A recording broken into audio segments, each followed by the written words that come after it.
초대교회의 성도들은 예수님이 금방 재림할 것이라고 믿고 기다리고 있었습니다.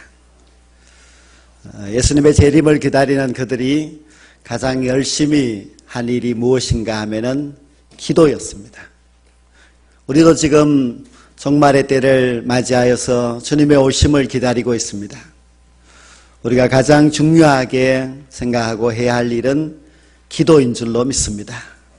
왜 우리가 기도를 해야 되는가 하면은 예수님이 만약 오늘 오신다. 그러면 우리가 무엇을 하겠습니까? 기도해야만 합니다. 근데 어떤 기도를 해야 하겠습니까? 초대교회 성도들은 회개의 기도를 하였습니다. 우리가 예수님을 맞이하는데 우리의 추하고 더러운 죄를 가지고서 주님을 어떻게 만날 수 있겠습니까? 너무 세상에서 죄악으로 그렇게 달려오다가 오늘 주님을 만난다고 하면 너무나 부끄러울 것입니다. 그래서 주님을 만날 성도들은 회개해야만 합니다. 철저하게 회개할 수 있어야만 합니다. 초대교회 성도들도 참 열심히 회개 기도를 하였습니다. 그런데 회개 기도를 하는 사람들이 범할 수 있는 잘못된 점이 있습니다. 그것이 무엇인가 하면은 자신의 죄는 철저하게 회개를 하는데 다른 사람들의 죄가 보이는 것입니다. 그 사람들의 죄가 보이면서 이런 생각을 합니다. 저 사람들은 이제 주님이 오실 날이 다가오는데 왜 저렇게 죄 가운데 살아가고 있을까? 왜 자신의 죄를 회개하지 아니하고 저렇게 어리석게 살아가고 있을까? 그렇게 다른 사람들이 걱정이 됩니다. 처음에는 걱정이지만 나중에는 다른 사람의 죄를 정죄합니다. 저렇게 믿다가는 구원받지 못할 것인데 그렇게 생각을 합니다. 오늘 살아가는 우리 모든 성도들도 그런 죄를 범할 수가 있습니다. 우리는 회개하고 하나님을 의지하고 기도하며 살아가는데 이 세상은 우리와 다르게 살아가는 것을 보면서 참 말세다, 말세야. 저렇게 죄를 짓고 살아가면은 도대체 어떻게 하려고 하는지 참 걱정이다, 그렇게 말을 합니다. 그런데 우리가 우리 죄를 회개하는 것은 참 맞습니다. 그러나 우리가 과연 남의 죄에 대하여서 걱정하고 남을 정죄할 자격이 있겠습니까? 우리는 남을 정죄할 수 있는 의로운 자가 결코 아닙니다. 오늘 본문 7절에 보면 너희는 정신을 차리고 근신하여 기도하라 그렇게 말씀하였는데 곧 이어서 8절에 무엇보다도 뜨겁게 서로 사랑할지니 사랑은 허다한 죄를 덮느니라고 했습니다. 왜 7절에서는 정신을 차리고 근신하여 기도하라 그렇게 말씀하시더니 8절에 되어서 갑자기 서로 사랑하라 그렇게 말씀하셨겠습니까? 근신하며 기도하는 사람들이 남을 정죄하기 때문입니다. 정죄할 자격조차 없는 죄인들이 남을 향하여서 판단하고 정죄해서는 안 된다. 우리가 무엇을 해야 되는가? 사랑해야 된다는 말씀입니다. 무엇보다도 서로 사랑할지니 그렇게 말씀하고 있습니다. 기도도 중요합니다. 그러나 기도보다도 더 중요한 것은 사랑입니다. 사랑의 마음이 없이 기도한다고 한들 그 기도가 무슨 소용이 있겠습니까? 사랑 없이 정죄하는 기도는 또 다른 회개를 해야 할 죄입니다. 사랑하는 성도 여러분, 마지막을 맞이하고 종말을 향해서 달려가고 있는 우리 모두는 서로 사랑해야 될 줄로 믿습니다. 오직 주께서 우리에게 주신 사랑의 사명을 마음속에 간직하고 정죄가 아니라 서로 사랑, 더욱이 뜨겁게 서로 사랑할 수 있는 우리 모두가 될 수 있기를 간절히 원합니다. 말세를 살아가는 성도는 사랑이 필요합니다. 사랑하면은 허다한 죄를 덮는다고 했습니다. 우리가 사랑하면은 하나님께서 우리의 죄도 덮어주십니다. 또한 우리가 사랑하면은 다른 사람의 죄도 우리가 덮어줄 수 있습니다. 예수님께서 이 세상에 왜 오셨습니까? 죄를 용서해 주시기 위해서 오셨습니다.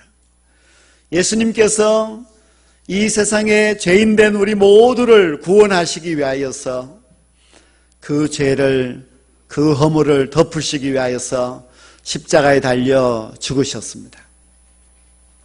예수님은 죄의 용서와 그리고 모든 허물된 인간들을 구원하시기 위하여서 이 세상에 오셔서 십자가에 달려 죽으셨습니다.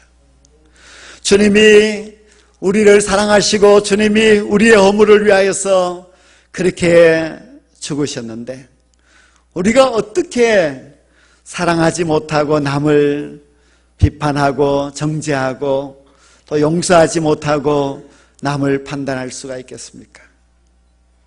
주님이 우리를 용서하셨다면 우리도 용서하는 것이 마땅한 줄로 믿습니다. 주님이 십자가로 우리를 사랑해 주셨다면 우리도 사랑하는 것이 맞습니다. 오늘은 성례 주일입니다. 이 성찬식은 예수님께서 십자가에서 그 살이 찢기신 것을 기념하여서 떡을 먹고 예수님이 십자가에서 우리를 위하여서 피를 흘려 죽으신 것을 기념하여서 잔을 받게 됩니다.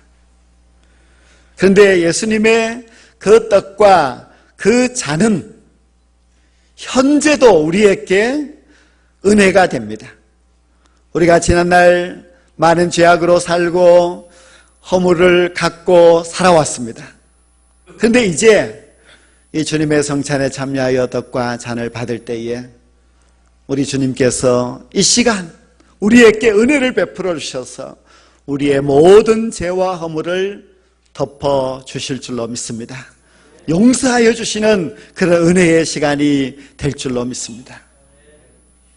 이사야 53장에 보면은 그가 찔림은 우리의 허물을 인하며 그가 상함은 우리의 죄악을 인함이라고 했습니다.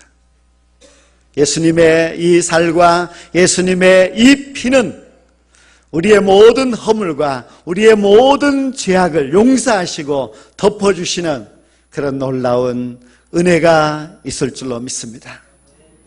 오늘 성찬을 통하여서 이 귀한 은혜 덮어주시는 하나님의 그 사랑을 여러분이 체험할 수 있기를 원합니다. 그리고 그 체험한 주님의 은혜와 그 사랑을 마음속에 간직하고 여러분들도 나아가서 모든 사람들을 사랑하고 그들의 허물을 덮어줄 수 있는 사랑의 사람이 꼭 될 수 있기를 간절히 원합니다.